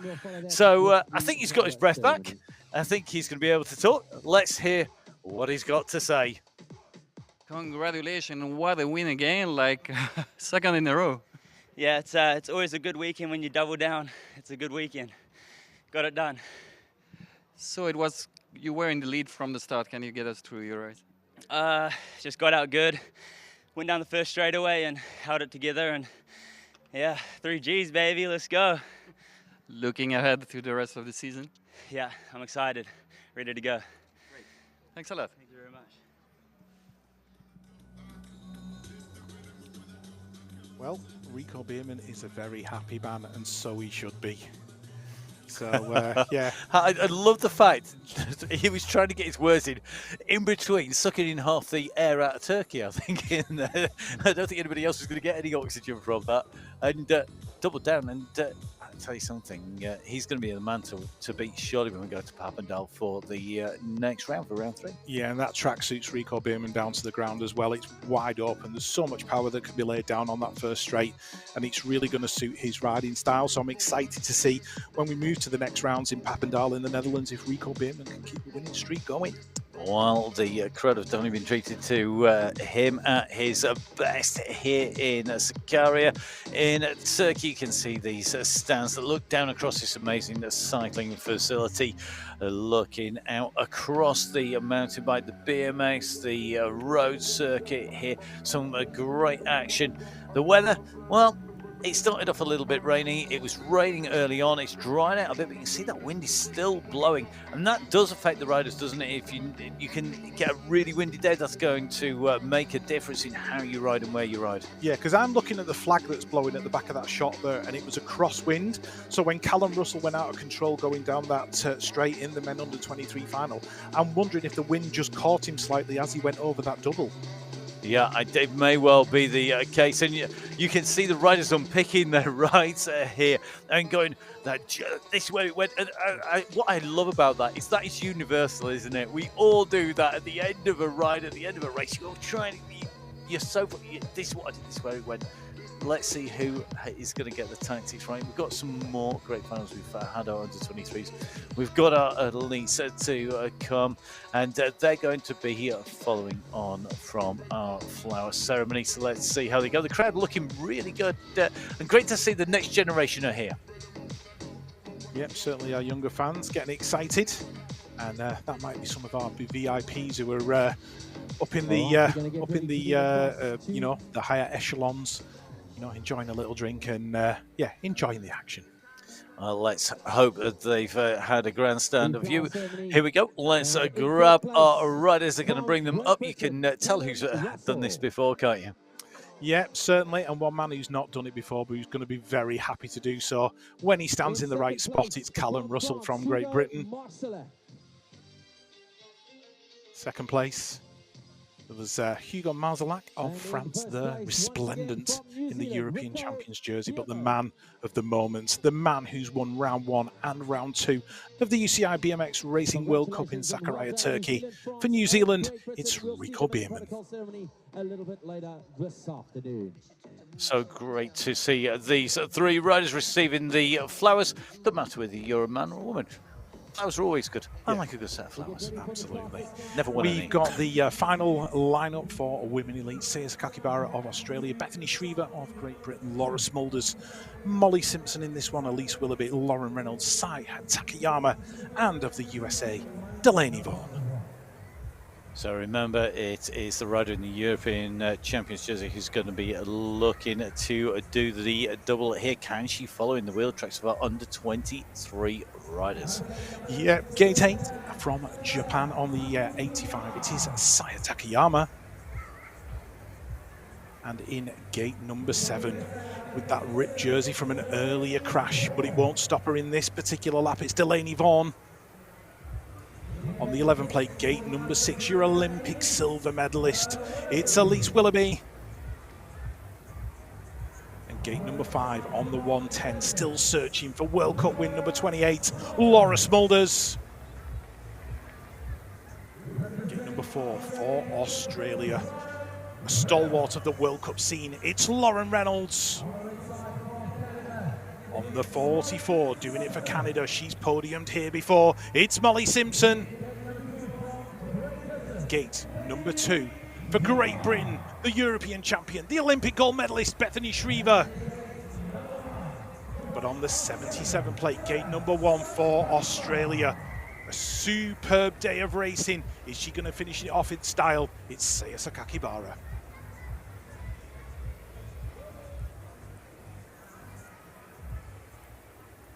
Okay, riders, random start. Riders ready, watch the gate.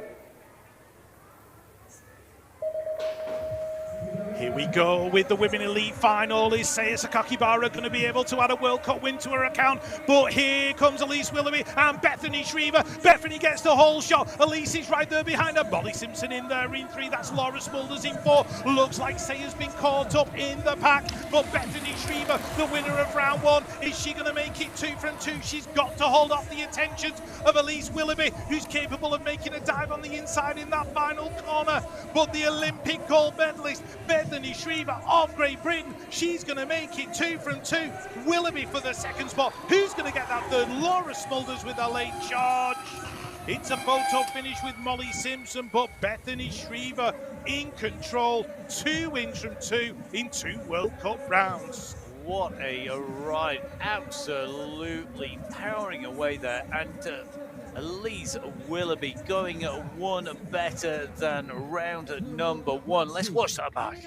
Yes, Saya Sakakibara, I think she's going to be a bit disappointed with that start. She had the premium gate pick lane number 1. Elise Willoughby couldn't quite get across from the outside because she had Bethany Shriver to deal with. Molly Simpson was in a good position at this point, and Laura Smulders was working her way through, trying to creep up on the back of the front 3. Lauren Reynolds was in there in 5, but Beth, she was about 2 or 3 bike lanes clear at this point. She'd given herself enough time and room. Elise Willoughby couldn't make a move in that final corner, and there was Laura Smulders creeping up on Molly Simpson. Did she get that podium spot?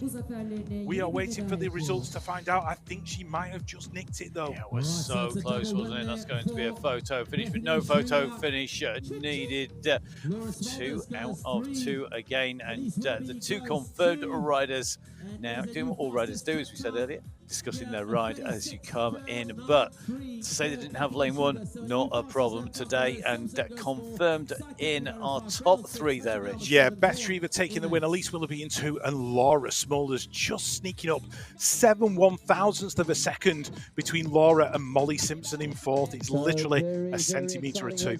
Hey, I bet it's not even that. I bet it's not even the rubber on the tyre. That is so tight, and you can see what it means. Molly Simpson so close to the podium, a 7,000th of a second. And you know what? That expresses it all. She was just like, yep, there you go.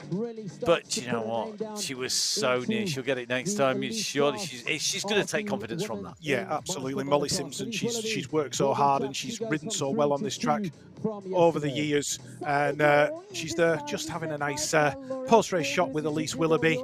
So certainly some good World Cup points going back to the American side of the Atlantic.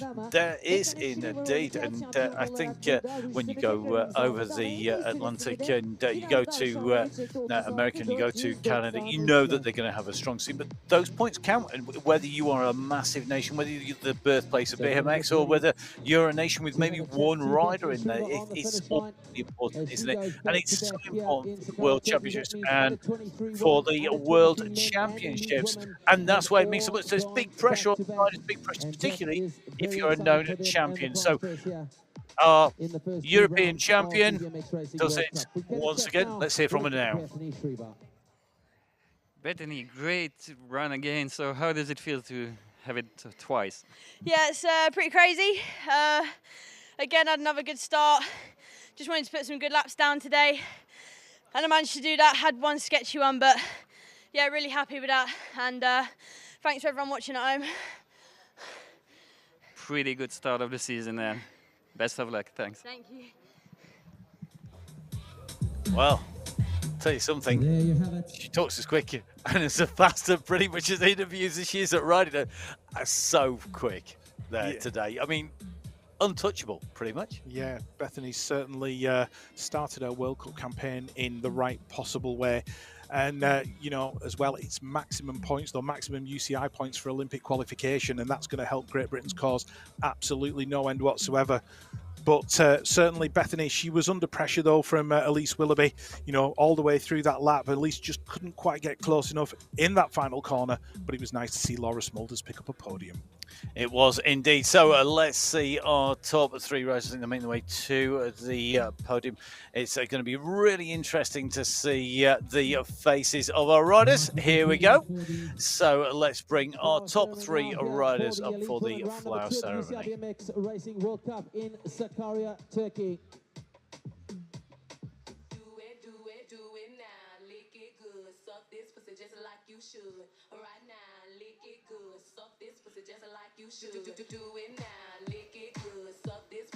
So our riders are just being prepped behind the scenes. We need to make sure that they're, I wouldn't say looking the best, because nobody looks the best after they've been racing, I don't think, but definitely not looking like they've just been dragged through a hedge backwards like I usually do. Here we go. Yeah, there we go. Laura Smulders.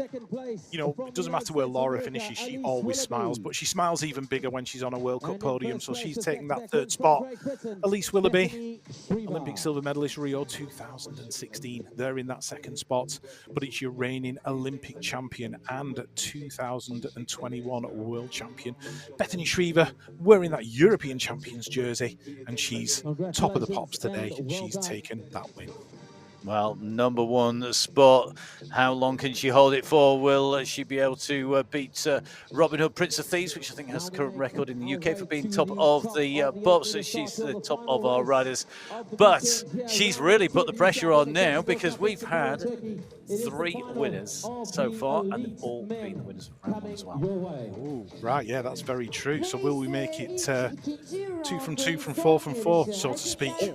But yeah, Roman Mayhew's got some pressure on his shoulders, but he's got Joris Dode, Arthur Pilard, Sylvain Andre, Isaac Kennedy, Juan Camilo Ramirez Valencia, Mateo Carmona Garcia, and a certain Mr. Jamie O'Brink to deal with. So by no means is it a certainty, because in Men Elite there is no such thing as a certainty.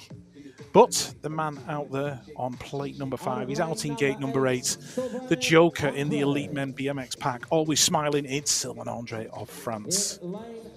Making his first World Cup main as an Elite Men rider from the Netherlands, it's Jamie O'Brink. He's already smiling, he's having a good day. On the 70 plate, just inside of him, for Colombia, the first of our Colombian riders in this final, it is Mateo Carmona Garcia. His compatriot right next door on the 80 plate, it's Camilo Ramirez Valencia.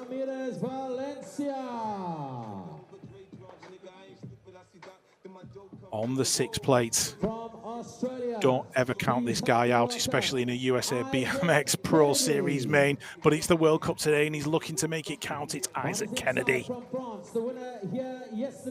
And the 100, the winner of round number 1, can he make it 2 from 2? Romain Mayhew. The 130 in gate number 2. From France, Arthur Pilard. And on the 33, twice world champion and beloved of BMX fans everywhere, it's Joris Dode. The Men Elite final is ready to go. Round 2 of the UCI BMX Racing World Cup.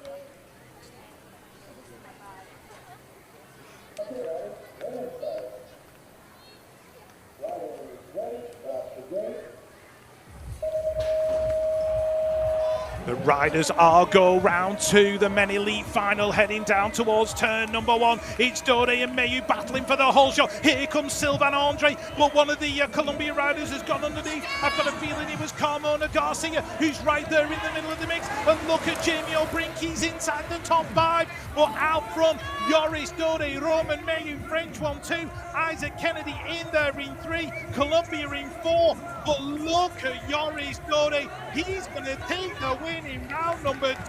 It's gone to France. Mayhew was 1 position short, but Joris Dode, a shout of exultation as he crosses the line. What a lap from the World Cup veteran. I tell you something, you said people mature like a fine wine here. That is absolutely vintage today. What a start. Oh yeah, and he got slightly sideways as well out of the gate, but he was on the inside enough just to be able to hold on to it. And Carmona Garcia was diving in there. Sylvain Andre was on the outside. Jamie O'Brink got pushed high in that first turn, but still managed to work his way into the top 5 by turn number 2. Isaac Kennedy was looking comfortable in 3, but they were all over the back of him, looking for a way round, but it didn't matter to Joris Dode of France, twice world champion, and he's won another World Cup event here, and he's going to take the points back to Bordeaux with him. Joris Dode taking the win, had a quick look back, knew he'd got the job done, and Roman Mayhew, well, he's had 2 podiums in 2 World Cup rounds. I don't think he'll be disappointed with that one. Definitely not. Let's face it, it is some riding, and not to be a double this time around. And your results up on screen, you can see Kennedy in 3, Mayhew in 2. Dode though, top spot and clear. And a time there, look at that time, 32.766. Yeah, I've got to say, I'm so stoked for Jamie O'Brink as well. He's come up from the men under 23 category. You know, his first World Cup weekend as a Men Elite rider, and he's inside the top 5 on one of those rounds. Couldn't ask for more than that, and I'm sure if you speak to him, he'd be a very happy man. Yeah, if you'd have offered him that at the start of this round, or in fact at the start of the season, I think that probably would have been a good result for him. And of course, our riders having to grab a breath, grab a drink, and doing an amazing job. The recovery from round 1 to round 2 of the riders to be able to push this out time and time again. Yes, they train. Yes, they're the best in the world, but it is still phenomenal the way that they can hit performance after performance after performance on the way through. And congratulations from the women's elite winner there to the men's elite winner. Always nice to see. Yeah, and there's another icon of BMX just congratulating his rider there. That's Thomas Allier, coach of Joris Dode. He knows what it takes to win, and he's certainly passed that knowledge on to number 33. He has, and I'll tell you something, Dode not showing many signs of slowing down here, is he? That was something, and he was calm, he was cool, he didn't panic when that gate went slightly wrong. He had that absolutely nailed. But gotta say, if he comes from Bordeaux, he's you talk about people getting better with age. He knows all about that. It's perfect region. Yeah, definitely does. So let's hear from him now. Right, so let's see his thoughts and hear his thoughts on that. Congratulations, Joris. This was a quite strong race from the start. Now, can you get us through it? Yeah, it was a good main event. I had an okay start, but I was able to push through in the first straight and then did my lap like I had to do. So I'm happy about the weekend and happy about the win today. Well done. One of the next World Cups, not the next one, but will be in Sakarya. So what will it be like being in his home country? Yeah, I'm looking forward for that one. It's always a pleasure to be able to have a big event like a World Cup in France, and especially in Sakarya. So looking forward to that. It's going to be a nice race. So hopefully we can do some good results like that. Just switching to your home language, French. Petite question à propos de la course aujourd'hui. Vous pouvez nous en dire un peu plus? C'était très fort dès le début, non? Ouais, super course aujourd'hui. J'ai fait un bon départ, ça a suffi pour sortir en tête au premier virage. Et ensuite, j'ai fait ma course. Je savais qu'il y avait Romain derrière qui était très rapide tout le week-end. Donc voilà, faire 1 et 2 aujourd'hui pour les Français, c'est super. Et puis voilà, bon week-end dans l'ensemble avec une 3e place et une 1re place aujourd'hui. Donc ça augure de belles choses pour les prochaines étapes de la Coupe du Monde, dont celle à Sakarya. Ouais, exactement. Voilà, il va falloir continuer sur cette lancée-là et puis continuer à être en finale et avoir un niveau comme ça pour la suite de la compétition. Merci beaucoup. So saying they're very, very happy to have the win. Great for him. Really happy for his teammate Roman and for the French team and their domination of that podium. And he mentioned that it really is in his blood, isn't it? And in that French team's blood, they want to win for the team. Yeah, absolutely. The French really want to take it to the maximum into their home Olympics, in Paris in 2024. And they've got enough talent there to field 1, 2, 3 teams. But yeah, the competition for those places is going to be absolutely fierce. But Joris Dode and Roman Mayu, I've got a feeling they might be in there come the time. And we've talked about it so much. It has really been an astounding round for them today. And it was an astounding round 1 for them. But some of those other nations, they're just pushing in, nudging. The United States of America doing a great job, again, getting good results. And the Czech team, I mean, podiums up there again.